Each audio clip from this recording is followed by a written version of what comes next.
Arestado ang isang hinihinalang tulak ng ilegal na droga at nakumpiska ang mahigit 2 milyong pisong halaga ng hinihinalang shabu sa isinagawang bypass operation ng mga tauhan ng Batasan Police Station 6 ng Quezon City Police District sa kahabaan ng Commonwealth Avenue, Barangay Batasan Hills sa Quezon City.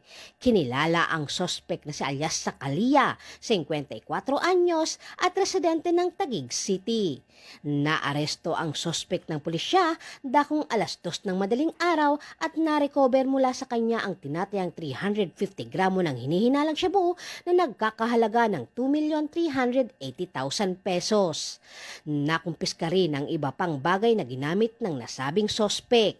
Nahaharap ngayon ang sospek sa kasong paglabag sa Republic Act 9165 o mas kilala bilang Comprehensive Dangerous Drug Act of 2002.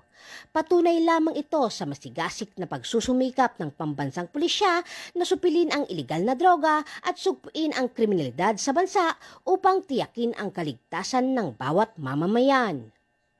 Mula dito sa Camp Bagong Diwa, Bikutan, Taguig City, ako po ang inyong PNN correspondent, Patrol Woman Ivy Corporal, alagad ng batas, tagataguyod ng Balitang Pulis.